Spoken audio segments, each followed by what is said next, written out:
अतुलित बलशाली महाबली हनुमान जी के बल के संदर्भ में एक प्रसंग।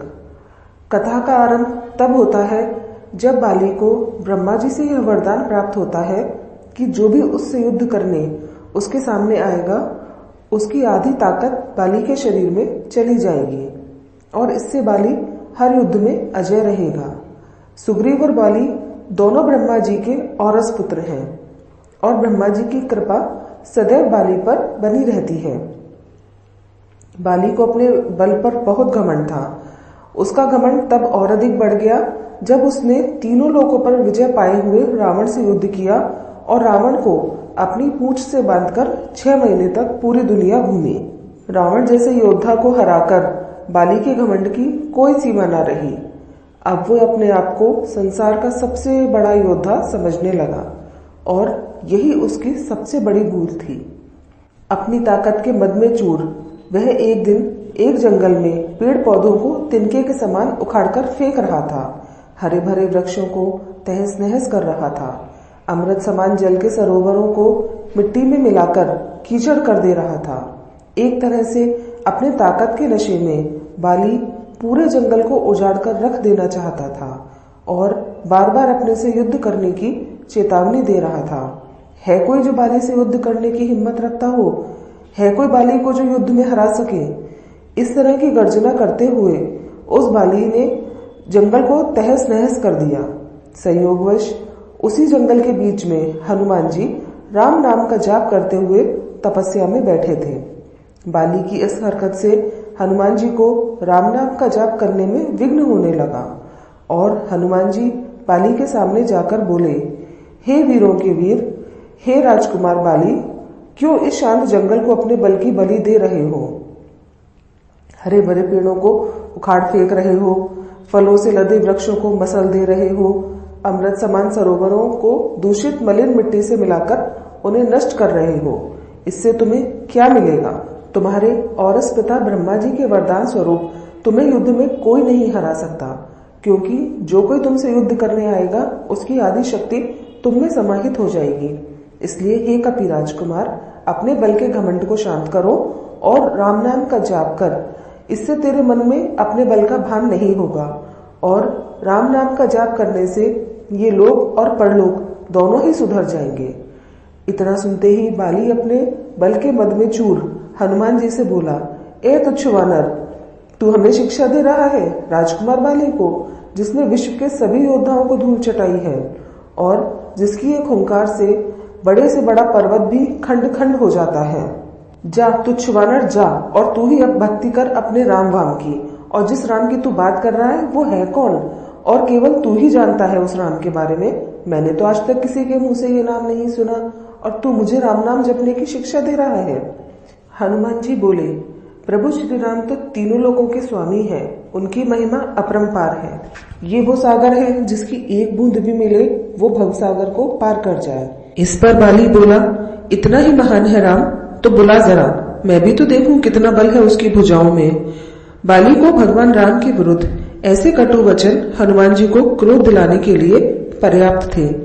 हनुमान जी बोले, ए बल के मद में चूर महाबली बाली, तू क्या प्रभु राम को युद्ध में हराएगा?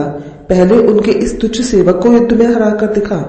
तब बाली बोला, ठीक है, कल के कल नगर के बीचों बीच तेरा और मेरा युद्ध होगा। हनुमान जी ने बाली की बात मान ली।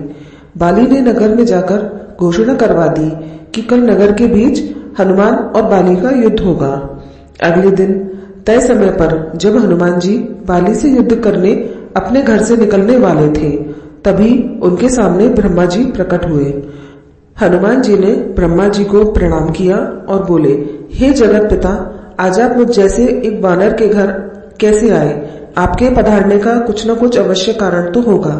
ब्रह्मा जी बोले, हे अंजलि सुत, हे शिवांश, हे पवन पुत्र, हे राम भक्त हनुमान, मेरे पुत्र बाली को उसकी उद्दंडता के लिए क्षमा कर दो और युद्ध के लिए ना जाओ। हनुमान जी बोले, हे प्रभु, बाली ने सिर्फ मेरे बारे में कहा होता तो मैं उसे क्षमा कर देता, परंतु उसने मेरे आराध्य प्रभु श्री राम के बारे में कहा है जिसे मैं सहन नहीं कर सकता और उसने मुझे युद्ध के लिए चुनौती दी है जिसे मुझे स्वीकार करना ही होगा, अन्यथा सारा विश्व ये बात जानेगा कि हनुमान कायर है, जो ललकारने पर युद्ध करने इसलिए नहीं जाता क्योंकि एक बलवान योद्धा उसे पुकार रहा है। तब कुछ सोचकर ब्रह्मा जी ने कहा, ठीक है हनुमान, आप जाएं, पर आप अपने साथ अपनी समस्त शक्तियों को न लेकर जाएं। आप केवल अपना 10वां भाग लेकर जाएं। बाकी बल को योग के द्वारा अपने आराध्य के चरणों में रख दें। युद्ध से आने के उपरांत उसे फिर से ग्रहण कर लें। हनुमान जी ने ब्रह्मा जी का मान रखते हुए वैसा ही किया और बाली से युद्ध करने घर से निकले। उधर बाली नगर के बीच में एक जगह को अखाड़े में बदल देता है और हनुमान जी से युद्ध करने के लिए व्याकुल होकर बार बार हनुमान जी को ललकारता है। पूरा नगर इस अद्भुत और 2 महायोद्धाओं के युद्ध को देखने के लिए जमा था। हनुमान जी जैसे ही युद्ध स्थल पर पहुंचे, बाली ने हनुमान जी को अखाड़े में आने के लिए ललकारा। ललकार सुनकर जैसे ही हनुमान जी ने अपना एक पांव अखाड़े में रखा, उनकी आदि शक्ति बाली में चली गई। बाली में जैसे ही हनुमान जी की आदि शक्ति समाई, बाली के शरीर में बदलाव आने लगे। उसके शरीर में ताकत का सैलाब आ गया। बाली का शरीर बल के प्रभाव में फूलने लगा। उसका शरीर फटकर खून निकलने लगा। अब बाली को कुछ भी समझ में नहीं आ रहा था। तभी ब्रह्मा जी बाली के पास प्रकट हुए और बाली को कहा, पुत्र, जितना जल्दी हो सके यहाँ से अति दूर चले जाओ। बाली को इस समय कुछ भी समझ में नहीं आ रहा था। वो सिर्फ ब्रह्मा जी की बात को सुना और सर पर दौड़ लगा दी। 100 मील से ज्यादा दौड़ने के बाद बाली थक गया और गिर गया। कुछ देर बाद जब उसको होश आया, तब उसने अपने सामने ब्रह्मा जी को पाया और उन्हें देखकर बोला, यह सब क्या है? हनुमान से युद्ध करने से पहले मेरा शरीर फटने की हद तक फूलना और फिर आपका अचानक वहां आ जाना और ये कहना कि वहां से जितना दूर हो सके चले जाओ, मुझे तो कुछ भी समझ में नहीं आया। ब्रह्मा जी बोले, पुत्र, जब तुम्हारे सामने हनुमान जी आए थे तो उनका आधा बल तुम में समा गया था, तब तुम्हें कैसा लगा? बाली बोला, मुझे ऐसा लग रहा था जैसे मेरे शरीर में शक्ति का सागर लहरें ले रहा हो। ऐसा लगा जैसे इस समस्त संसार में मेरे तेज का सामना कोई नहीं कर सकता, पर साथ ही साथ ऐसा भी लग रहा था जैसे मेरा शरीर अभी के अभी फट पड़ेगा। ब्रह्मा जी बोले, हे बाली, मैंने हनुमान को उनके बल का केवल 10वां भाग ही लेकर तुमसे युद्ध करने के लिए कहा, पर तुम तो उनके 10वें भाग के आधे बल को भी नहीं संभाल सके। सोचो, यदि हनुमान जी अपने समस्त बल के साथ तुमसे युद्ध करने आते तो उनके आधे बल से तुम उसी समय फट जाते जब वो तुमसे युद्ध करने अपने घर से निकले थे। इतना सुनकर बाली पसीना पसीना हो गया। कुछ देर उसने सोचा, फिर बोला, प्रभु, यदि हनुमान जी के पास इतनी शक्तियां हैं तो वे इसका उपयोग कहाँ करेंगे?